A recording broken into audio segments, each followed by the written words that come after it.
Hello बच्चों, कैसे हो मेरे प्यारे प्यारे बच्चों, मेरे लाडले सारे के सारे बच्चे जितने भी हैं, 1 2 3 4 ओके। तो hello and welcome to the class, पढ़ रहे online class and you are we are gonna and the chapter today. और ये जो चैप्टर है this was chapter number 11 from class 12 which is principles of and processes in biotechnology. So हम इसका आज last एक जो दो टॉपिक रहते हैं, एक है बायोरिएक्टर और दूसरा है डाउनस्ट्रीम प्रोसेसिंग, वो दोनों ही खत्म करेंगे और थोड़ा सा जल्दी खत्म करने की कोशिश करता हूं मैं। देखो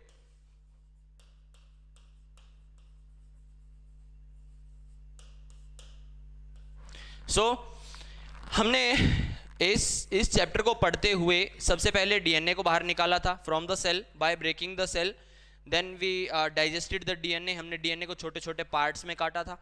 फिर हमारी जो जीन रिक्वायर्ड थी हमने उस जीन को काटा था और जीन को काटा हमने रेस्ट्रिक्शन एंडोन्यूक्लियस की हेल्प से। रेस्ट्रिक्शन एंडोन्यूक्लियस न्यूक्लियस की जो रिकॉग्निशन सीक्वेंसेस होती हैं, यानी पहचानता कैसे है कि रेस्ट्रिक्शन एंडोन्यूक्लियस कैसे पहचानता है कि मुझे इसी जगह से काटना है, ठीक है। तो ये सब चीजें ना करते हुए हमने रिकॉम्बिनेंट डीएनए टेक्नोलॉजी को खत्म कर लिया और फिर उसके बाद में हमने जीन ट्रांसफर करवा दी बैक्टीरिया के अंदर या किसी भी ऑर्गेनिज्म जिनके अंदर हम ट्रांसफर करवाना चाहते थे, उसको हमने रिकॉम्बिनेंट एनिमल फॉर्म किया, recombinant animal. And now we have कि हमने जो जीन डाली थी उसका प्रोसीजर, उसका मेन रीजन क्या था। तो उसके पीछे रीजन था कि हम चाहते हैं कोई एक वो प्रोडक्ट प्रोड्यूस करे, और जीन का प्रोडक्ट हमेशा क्या होता है, जीन का प्रोडक्ट हमेशा एक प्रोटीन होता है। और प्रोटीन, अब देखो हमने एक बैक्टीरिया बनाया और उस बैक्टीरिया को रिकॉम्बिनेंट बनाया, इतना सब कुछ प्रोसेस किया और फिर उसके बाद में एक फ्लास्क के अंदर उस बैक्टीरिया को हम ग्रो करवा रहे हैं न्यूट्रिएंट मीडियम के अंदर, या इसे बोलते हैं न्यूट्रिएंट ब्रोथ, ठीक है। ये मीडियम जो है ना मैक्सिमम 100 ml हो सकता है। मैक्सिमम कितना? 100 ml। 100 ml न्यूट्रिशन देकर हम कितना प्रोडक्ट प्रोड्यूस करवा सकते हैं? मिलीलीटर्स में प्रोड्यूस करवा सकते हैं, ठीक है। जैसे इससे 1 ml प्रोडक्ट प्रोड्यूस हो सकता है, 2 ml प्रोड्यूस हो सकता है, इससे ज्यादा प्रोडक्ट जो है वो प्रोड्यूस नहीं हो पाएगा। तो हमें करना क्या पड़ता है, हम बहुत ज्यादा बड़ी वेसल्स, और ये वेसल कितनी होती हैं? 1000 लीटर से 10,000 लीटर तक की वेसल्स को यूज करते हैं, जिन्हें क्या बोला जाता है? बायोरिएक्टर्स। ये बायोरिएक्टर आपके फ्लास्क से डिफरेंट किस तरह से हैं? तो फ्लास्क से ये इस तरह से डिफरेंट है कि आप फ्लास्क के अंदर कुछ भी चीज, आप कुछ भी ग्रो करवाने की कोशिश करेंगे तो चीजें उसमें ग्रो हो तो जाती हैं, बट आप कंडीशंस कंट्रोल नहीं कर सकते। मतलब then I took a flask,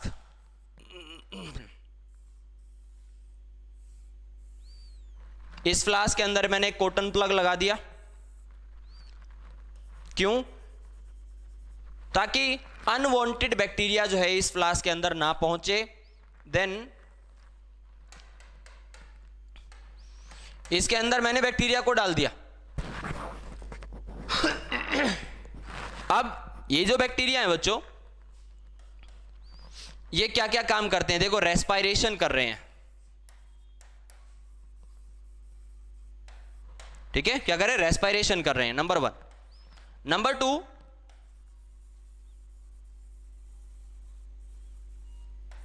metabolism कर रहे हैं, मतलब किसी एक चीज को ब्रेक डाउन कर रहे हैं और फिर हमारी जो जीन थी, जीन ऑफ इंटरेस्ट, उसके हिसाब से कोई प्रोडक्ट प्रोड्यूस हो रहा है, दैट इज एनाबॉलिज्म। इनके बीच में कंपटीशन भी होगा,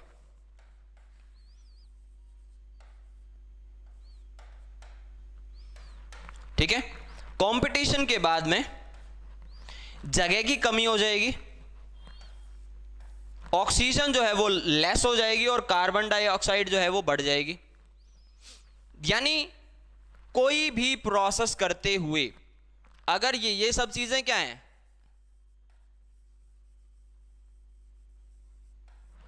अनफेवरेबल कंडीशंस।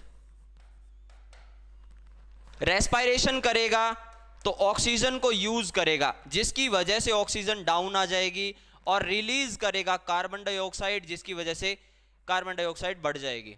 मेटाबॉलिज्म करेगा तो इसके यहां से फिर टॉक्सिन्स प्रोड्यूस होते हैं। कंपटीशन होगा तो मतलब एक बैक्टीरिया दूसरे बैक्टीरिया के बिल्कुल बहुत ज्यादा नजदीक प्रेजेंट है, तो वहां पर कंपटीशन होगा फॉर स्पेस, कंपटीशन होगा फॉर न्यूट्रिशन, कंपटीशन होगा फॉर ऑक्सीजन। तो ये कंपटीशन इज ऑलवेज नेगेटिव, ये इंटरेक्शन में नेगेटिव नेगेटिव चीजें शो करता है, ठीक है। स्पेस की कमी हो जाएगी। ये सब चीजें इस फ्लास्क के अंदर नहीं हम कंट्रोल कर सकते, बट बायोरिएक्टर के अंदर इन्हें कंट्रोल किया जा सकता है, ठीक है। So this is a large vessel with probes to control all of the factors and maintain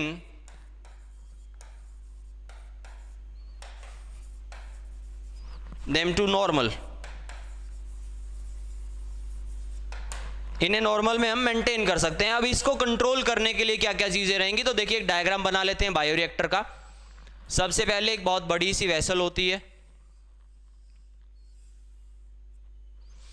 इस बहुत बड़ी वेसल के अंदर थाउजेंड्स ऑफ लीटर हम चीजें डाल सकते हैं, ठीक है। चलिए हमने यहां तक जो है इसको फिलअप कर दिया, और फिर इसके अंदर बैक्टीरिया को हमने ग्रो करवा दिया। ग्रो करवाना is simply adding the bacteria, और वो न्यूट्रिशन के हिसाब से वहां पर ग्रो करना स्टार्ट कर देते हैं।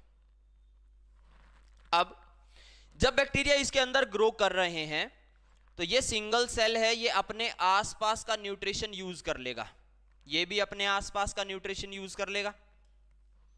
तो मतलब जो ये जगहें हैं, ये जो स्पेसिस हैं, इन स्पेसिस के बीच में न्यूट्रिशन ज्यादा बचेगा, और एक बैक्टीरिया के आसपास का न्यूट्रिशन जो है वो मेटाबॉलिज्म में खर्च हो जाएगा। इसके लिए हमें लगातार बैक्टीरिया को मिक्सअप करते रहना पड़ता है, इसलिए हम लगा देते हैं एक मोटर, ठीक है। ये करेगा रोटेट, ठीक है। दिस इज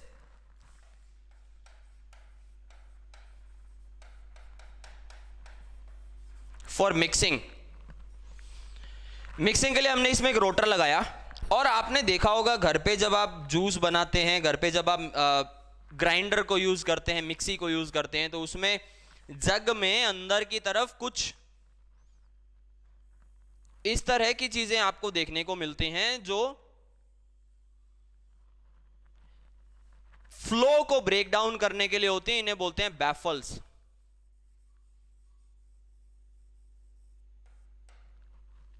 ठीक है, लेमिनार फ्लो को ब्रेक करने के लिए। इसके बाद पीएच अप डाउन हो सकता है,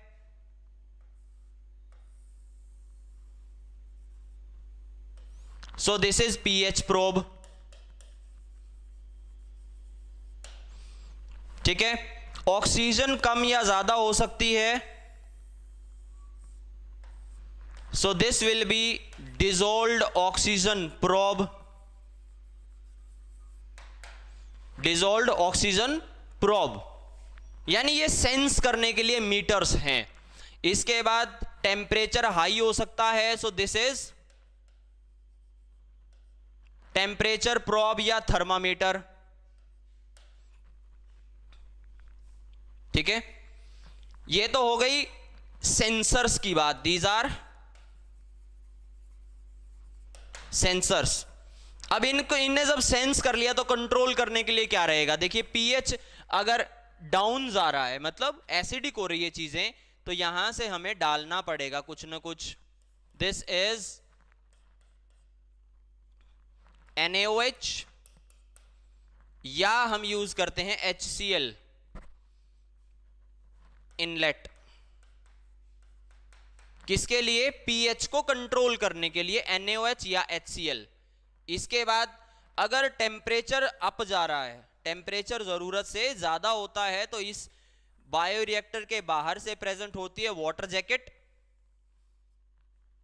और ये वाटर जैकेट जो है ये कनेक्टेड होती है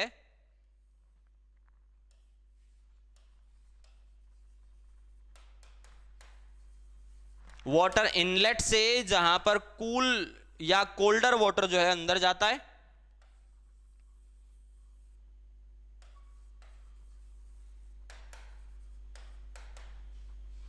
ठीक है, और गर्म पानी इसके, अब ये अंदर जब मेटाबॉलिज्म हो रही है तो हीट प्रोड्यूस होगी, और हीट प्रोडक्शन की वजह से क्या होगा, ये सारा का बायोरिएक्टर गर्म हो जाता है, और अगर गर्म हो जाता है तो बैक्टीरिया हाई टेम्परेचर की वजह से मरने स्टार्ट हो जाएंगे। So we have to control this, और ये कंट्रोल किसकी वजह से होगा, वाटर इनलेट। अब ये चीज, ये वाटर जो है, जो ठंडा पानी है, ये कभी भी डायरेक्ट कांटेक्ट में नहीं आता किसके, मीडियम के, जो हमने न्यूट्रिशन मीडियम दिया है अंदर, उसके डायरेक्ट कांटेक्ट में नहीं आता, और डायरेक्ट कांटेक्ट में नहीं आता तो कंटेमिनेशन के चांसेस, यानी अनवांटेड बैक्टीरिया के, अनवांटेड फंगस के ग्रो करने के चांसेस बहुत ही ज्यादा क्या हैं, कम होते हैं यहां पे। So this is water inlet, water outlet, water jacket.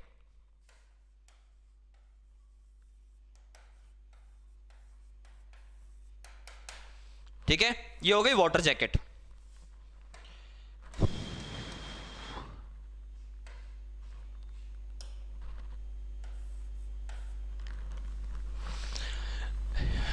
PH को हमने कंट्रोल कर लिया, टेम्परेचर को हमने कंट्रोल कर दिया। बात आती है डिसॉल्व्ड ऑक्सीजन की। ऑक्सीजन की हो गई कमी। जब ऑक्सीजन की कमी होती है तो हम इसके नीचे की तरफ ऐड करते हैं एक एयर स्पार्जर।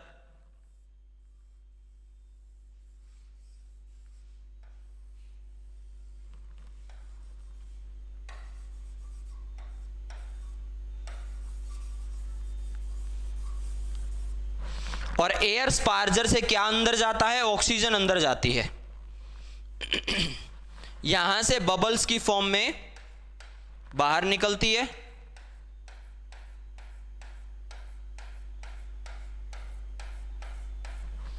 और जैसे ही बबल्स की फॉर्म में एयर बाहर निकलती है, ये रोटर जो है लगातार घूम रहा है, ये इस एयर को पूरे मीडियम के अंदर सर्कुलेट कर देगा, इवनली डिस्ट्रीब्यूशन यहां पर हो जाएगी। ठीक है, इसके अलावा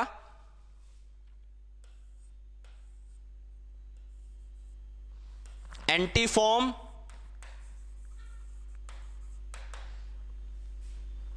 इनलेट। एंटीफॉर्म क्यों जरूरी है, मेटाबॉलिज्म हो रहा है, मीडियम के अंदर हो रहा है, इसकी वजह से कार्बन डाइऑक्साइड प्रोड्यूस होती है, प्लस हम यहां से ऑक्सीजन भी सप्लाई कर रहे हैं, और ये स्पार्जर भी रोटेट कर रहा है। तो आपने देखा होगा जब भी किसी भी चीज के अंदर, किसी भी, जैसे लस्सी बनाते हैं, ठीक है, दही से जब लस्सी बनाते हैं तो उसमें बबल्स बनते हैं, ठीक है, उन बबल को ब्रेक डाउन करना बहुत जरूरी होता है, इसलिए यहां पर एंटीफॉर्म डाली जाती है बबल्स को ब्रेक करने के लिए। ठीक है बच्चों, इसके अगला आता है इसमें न्यूट्रिशन।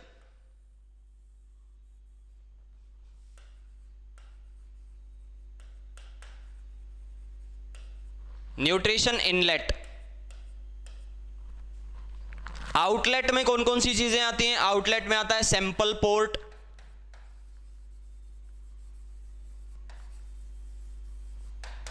ठीक है, सैंपलिंग पोर्ट आता है, और ये है आपके पास एक डायग्राम जिसके अंदर मेनली सारे के सारे जितने भी प्रोब्स हो सकते हैं वो प्रेजेंट हैं, और ये बायोरिएक्टर का डायग्राम।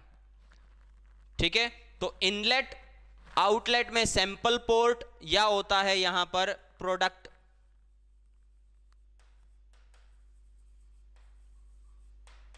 आउटलेट।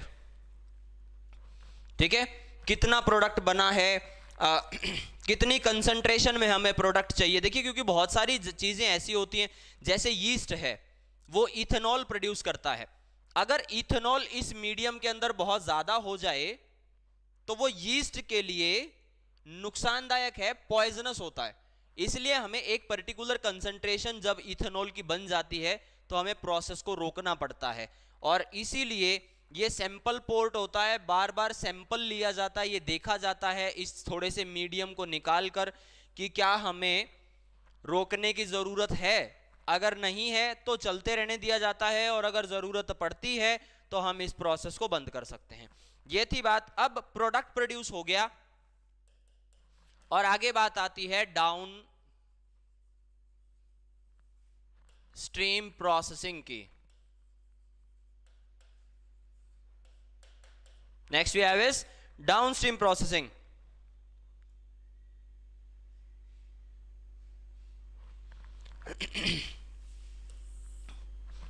तो बच्चों ये डाउनस्ट्रीम प्रोसेसिंग का जो प्रोसेस है ये होता क्या है, मतलब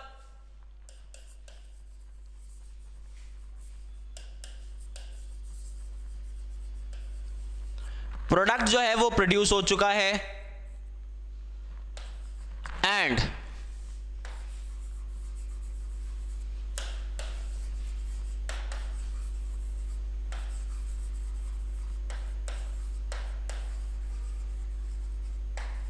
प्यूरिफिकेशन के लिए हमने इसे बाहर निकाल लिया।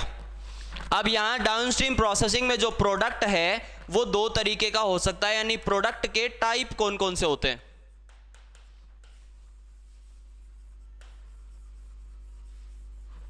इंट्रासेल्युलर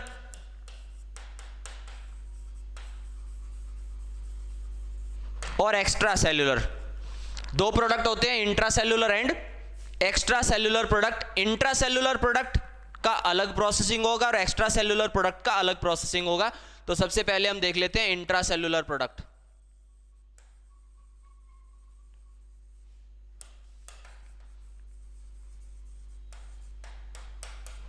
इंट्रासेल्युलर प्रोडक्ट के लिए सबसे पहले करना पड़ता है सेल लाइसिस।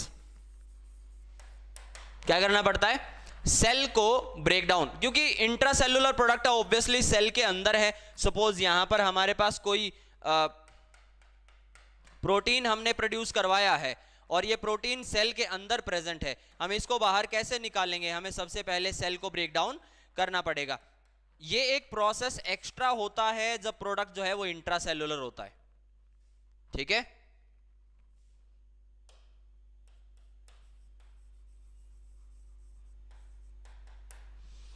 सेल लाइसिस करी। सेल लाइसिस के बाद हम करते हैं दूसरा प्रोसेस, सेंट्रीफ्यूगेशन।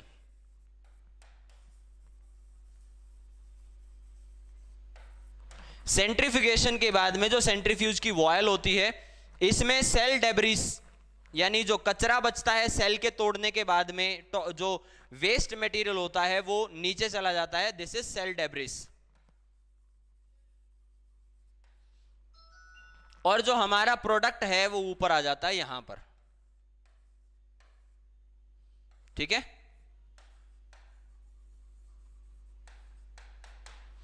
अब देखो हमें चाहिए, सपोज हमने इंसुलिन प्रोड्यूस करवाया, हमें इंसुलिन चाहिए, बट ऐसा तो नहीं ना कि इंसुलिन एक पेप्टाइडल हार्मोन है। इंसुलिन क्या है? एक पेप्टाइडल हार्मोन है, यानी प्रोटीनियस नेचर का होता है। तो ये प्रोटीनियस नेचर, तो बहुत सारे प्रोटीन प्रेजेंट होते हैं सेल के अंदर। सेल के अंदर बहुत सारे क्या प्रेजेंट होते हैं? प्रोटीन्स। सो यहां पर तीसरा प्रोसेस आएगा स्पेक्ट्रो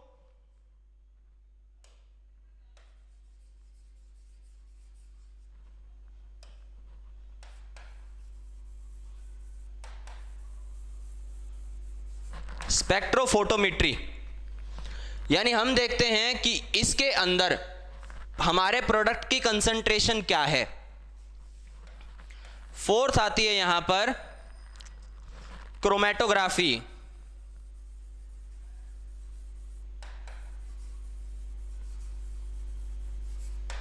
ठीक है, और ये क्रोमेटोग्राफी बहुत सारे तरीके की होती है, जैसे आयन एक्सचेंज क्रोमेटोग्राफी है, फ्लैट बेड क्रोमेटोग्राफी है, enzyme bead immobilised enzyme chromatography है, कोलम क्रोमेटोग्राफी होती है। तो ये प्रोसेस ना, इनको आप लोगों को सिर्फ नाम के बारे में कुछ आइडिया होना चाहिए, बाकी इनके बारे में क्वेश्चंस जो है बहुत नहीं आते। और इससे अगला प्रोसेस होता है प्यूरिफिकेशन, यानी जो क्रोमेटोग्राफी हुई, this process is for purification. Purification के बाद में छठा होता है इसमें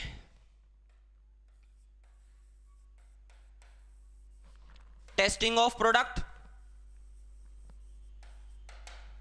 और टेस्टिंग ऑफ प्रोडक्ट के बाद में सेवंथ होता है इसमें प्रिजर्वेशन, और प्रिजर्वेशन के बाद में आठवां प्रोसेस होता है पैकिंग, एंड लास्ट आता है मार्केटिंग।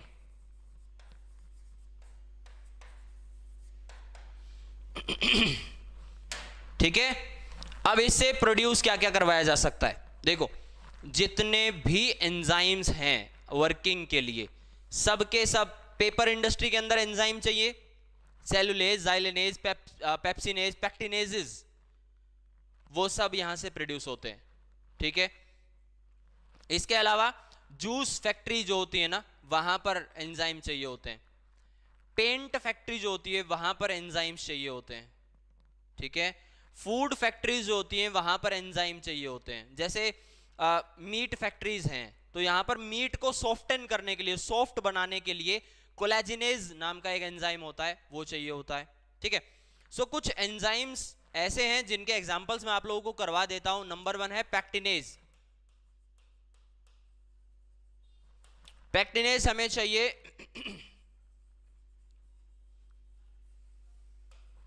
बेवरेजेस के लिए, जूस के लिए।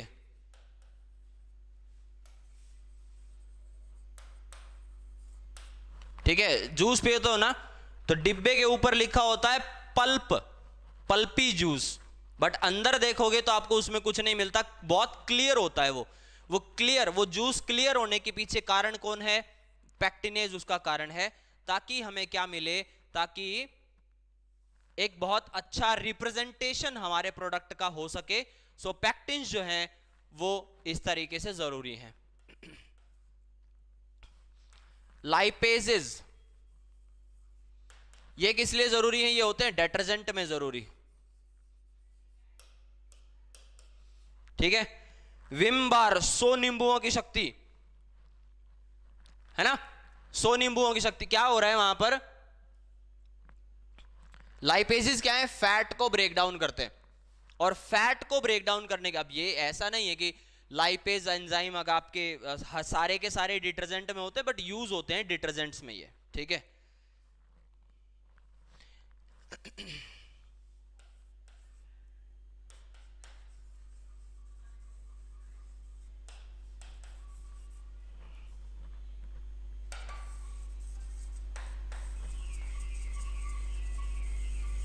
हेमीसेलुलेजेस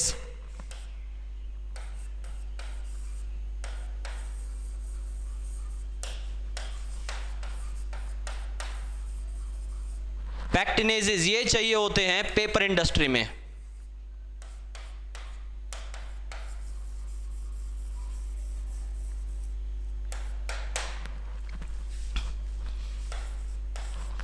चौथा टाइप का एंजाइम्स आएंगे आपके पास,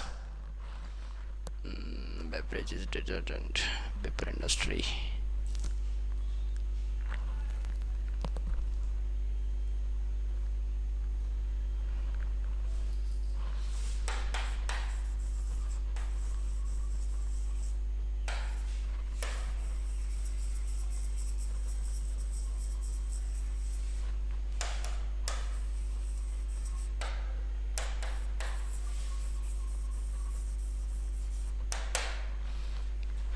प्रोटीएजेस एंड कोलेजिनेजेस, ये कोलेजन फाइबर को ब्रेक डाउन करते हैं, जिसकी वजह से मीट जो है वो सॉफ्ट हो जाता है। और एंजाइम्स कहां पर चाहिए होते हैं? लेदर इंडस्ट्री में।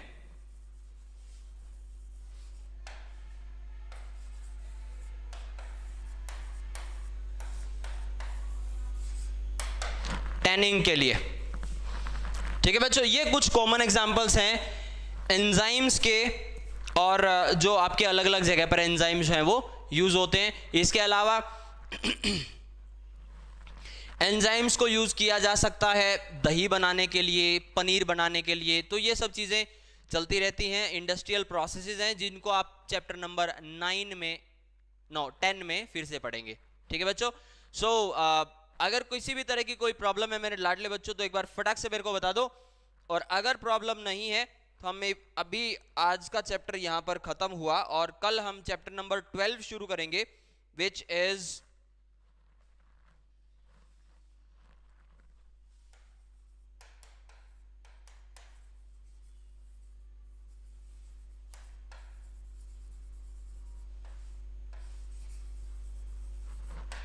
Application part of biotechnology, which is application part of biotechnology. और मेजरली जो आपको एक चीज बताता हूं, मेजरली क्वेश्चन कहां से आते हैं। देखिए ये टॉपिक मेरा जल्दी खत्म करवाने का कारण सिर्फ यही था कि जो डाउनस्ट्रीम प्रोसेसिंग है इसके बारे में डायरेक्ट क्वेश्चन आएगा, ठीक है, कि प्यूरिफिकेशन, पैकिंग और मार्केटिंग, इस प्रोसेस को क्या बोलते हैं, ये डाउनस्ट्रीम प्रोसेसिंग होती है। फ्लास्क और बायोरिएक्टर के बीच में एक बेसिक डिफरेंस क्या है, तो उसमें ऑप्शन हो सकते हैं कि फ्लास्क में हम चीजों को कंट्रोल नहीं कर सकते, एनवायरनमेंट को कंट्रोल नहीं कर सकते। मेजर जो क्वेश्चंस आते हैं वो क्वेश्चन आते हैं रिकॉम्बिनेंट डीएनए टेक्नोलॉजी नंबर 1। दूसरा उसमें आता है सेल ब्रेकडाउन के लिए एंजाइम्स कौन कौन से होते हैं, जैसे काइटिनेज है तो वो किसको ब्रेक डाउन करता है, सेलुलेज है वो किसको ब्रेक डाउन करता है, और लाइसोजाइम जो है वो किसको ब्रेक डाउन करते हैं, बैक्टीरिया की सेल मेम्ब्रेन को तोड़ने के लिए कौन सा एंजाइम चाहिए, फंगस को तोड़ने के लिए कौन सा एंजाइम चाहिए, ये सब चीजें। इसके अलावा वेक्टर और वेक्टरलेस ट्रांसफर मेथड्स, ठीक है। वेक्टर मेथड्स में हमने पीबीआर 322 कर लिया और पीयूसी 19 कर लिया, ठीक है, पीबीआर 322 एंड पीयूसी 19। पीबीआर 322 है एंटीबायोटिक बेस्ड सिलेक्शन और पीयूसी 19 विच इज लैक्सी वेक्टर, ये होता है एंजाइम बेस्ड सिलेक्शन, ठीक है। सिलेक्टेबल मार्कर से क्वेश्चन आ सकते हैं, इंसर्शनल इनएक्टिवेशन से क्वेश्चन आ सकते हैं, रेस्ट्रिक्शन एंडोन्यूक्लियस की वर्किंग से क्वेश्चन आ सकते हैं, ब्लंट एंड कौन प्रोड्यूस करता है, स्टिकी एंड कौन प्रोड्यूस करता है, ठीक है बच्चों, ये इस तरीके के क्वेश्चन है। एक बहुत सिंपल सा और एक प्यारा सा क्वेश्चन यहां से ये बनता है कि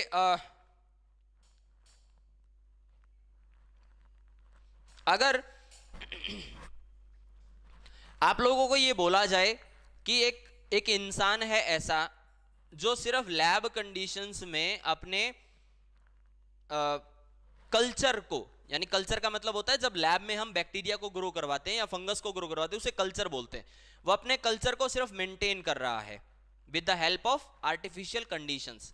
और दूसरा एक ऐसा बहुत बड़ा साइंटिस्ट है जो क्या करता है, वो उसके डीएनए के अंदर चेंजेस करता है, उसको रिकॉम्बिनेंट बनाता है। तो बताइए दोनों में से कौन सा बायोटेक्नोलॉजिस्ट है? दोनों बायोटेक्नोलॉजिस्ट होते हैं, क्योंकि biotechnology is not only changing the DNA and genetic structure but also maintenance of culture in the artificial medium and laboratory conditions, वो भी बायोटेक्नोलॉजी से ही रिलेटेड है। सो बच्चों आज इस पर्टिकुलर चैप्टर के आपको क्वेश्चंस भी मिल जाएंगे और जितना ज्यादा हो सकता है उन क्वेश्चंस को प्रैक्टिस करिए, अलग अलग टाइप के जितने भी क्वेश्चंस हैं सोल्व करो। और मेरे लाडले बच्चों आज के लिए बहुत बहुत थैंक यू सो मच, बहुत बहुत thank you so much, love you all मेरे प्यारे बच्चों, bye bye. This was me Vijay and you were on to पढ़ रहे online classes. Thank you and bye bye.